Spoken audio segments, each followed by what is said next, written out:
سلام بر همراهان عزیز. امروز به بازار مشترک افغانستان و تا ازبکستان خواهیم رفت. به این پلی که مشاهده می‌کنید پل دوستی که بر روی آمو دریا مرز طبیعی بین افغانستان، ازبکستان، تاجیکستان و ترکمنستان هست.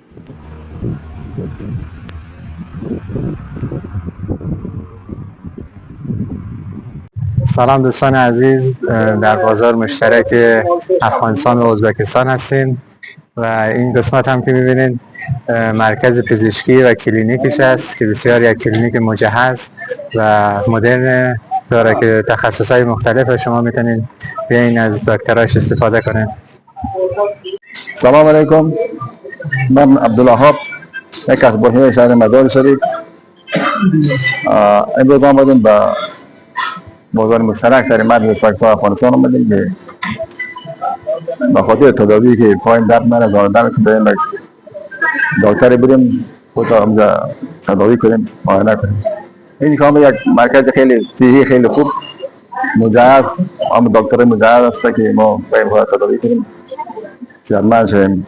دیگه کسی که این مریض باشه بدون پاسپورت داشته باشه، بدون دیگه ویزایی که هست دیگه بیاید دوباره خود این دکتر خود معرفی کنم شادیاب شوم. تشکر.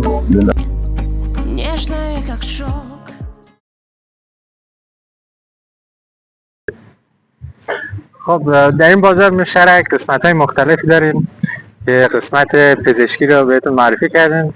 در این قسمت شهر بازی رو ببینید که وسیله‌های بازی مختلفی داره و در آخر هفته پنجشنبه و جمعه شلوغ‌تر هست، ولی در ایام دیگر مثل امروز که هست. و همچنین در قلب این مجموعه یک فضای سبز وجود دارد که اطراف آن همانطور که دیدیم شهر بازی، مرکز پزشکی و یک هتل مجهز 4 ستاره هست که اتاقهای آن از $50 شروع می شود. همچنین یک هاستل هست که اتاقهای آن به صورت اشتراکی است و یک رستوران بسیار عالی در مرکز این بازار هست که غذاهای ازبکی را می توانید سرو کنید و تعدادی فست فود هم هست در این بازار که می توانید وعده‌های غذاییتون رو در آنجا میل کنید و ماکت کلی این بازار را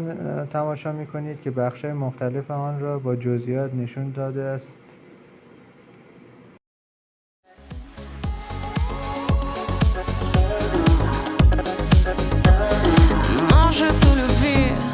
Сломано крыло, летать она не хочет нам назло. Вот и разошлись в море корабли, наверное, по-другому мы не смогли. Я забуду сцены прощания, глупые старания, только плачет сердце прекрасное. Я самая. دوستان عزیز، در بلاک بی بازار مشترک ازبکستان و افغانستان هستیم و در این بخش شما لوازم الکتریکی خانه و لوازم جانبی، ماشین‌های صفاکاری را می‌بینید و بخش‌های دیگه هم از بازار هستش. خب خوب هستین شما؟ سلامتین، زنده باشین. شما از کجا تشریف آوردین؟ از شهر مزار شریف. به چه منظوری آمدین برای این بازارچه مشترک؟ خواستیم که بیایم یک چیزی خرید داشته باشیم از این بازار، بعضی لوازمایی که در کار است در حساب خانه. بله. شما کدام بخش بازار مشترک بیشتر نظرتان جلب کرد؟ بخش همی مواد خوراکه. بله. قیمت ها به نظرتان نسبت به مزار شریف چجوری بود اینجا؟ قیمت ها زیاد بلند است. نسبت به مزار شریف بالاتر؟ بسیار زیاد بلند.